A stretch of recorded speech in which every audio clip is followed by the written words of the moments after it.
အားလုံးပဲမင်္ဂလာပါကျွန်တော်ကတော့ True Speaker ဖြစ်ပါတယ်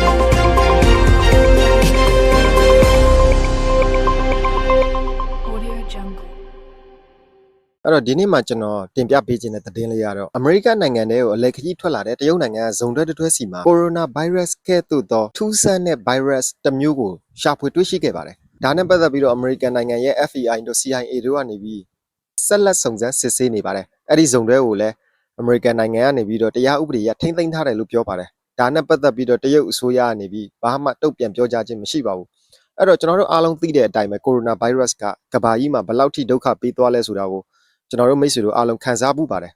ဒီနေ့ဒီအချိန်မှာလည်းတရုတ်ကနေပြီးတော့နောက်ထပ် virus အသစ်တစ်မျိုးနဲ့အမေရိကန်နိုင်ငံတဲကို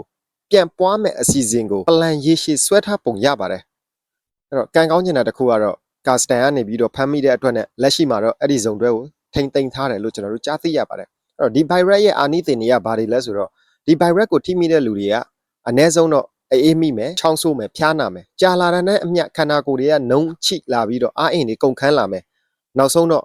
ဒီဟာကနေအသေးတွေကြောက်ကက်တွေနှလုံးတွေကိုပါဒုက္ခပေးလာနိုင်တယ်လို့တော့ဇီဝဗေဒပညာရှင်ကြီးတွေကနေပြောကြားထားတာတွေ့ရပါတယ်ဒီတရုတ်ဇုံတွဲရှည်ကနေပြီးရှင်းပြချက်ကတော့သူတို့ကခရီးသွားတက်တာဖြစ်ပါတယ်ဒါတွေကဘာမှမဆိုင်ပါဘူးသူတို့တွေလည်းသိပ္ပံပညာရှင်ဖြစ်တဲ့အတွက်နဲ့ဒါတွေကိုအမေရိကန်နိုင်ငံမှာဓာတ်ခွဲစမ်းသပ်ဖို့လို့ယူလာတာဖြစ်တယ်လို့တစ်ဖက်ကနေပြီးပြန်လဲဖြေကြားထားတာကျွန်တော်တို့တွေ့ရပါတယ်ကိုရိုနာကြီးဖြစ်ပြီးတာမကြသေးဘူးဆိုတော့လက်ရှိမှာဒီလိုမျိုး virus အသစ်တစ်မျိုးကိုတရုတ်နိုင်ငံသားတွေအနေနဲ့တည်ယူလာတာကမ္ဘာကြီးကအရင်အောင်ထိတ်လန့်တုန်လှုပ်သွားပါတယ်ဒါနဲ့ပတ်သက်ပြီးတော့အမေရိကန်အစိုးရဘက်ကဘယ်လိုများရှေ့ဆက်ပြီးတော့ဆောင်ရွက်မယ်ဆိုတာကိုတော့ကျွန်တော်တို့စောင့်ကြည့်ရပါလိမ့်မယ်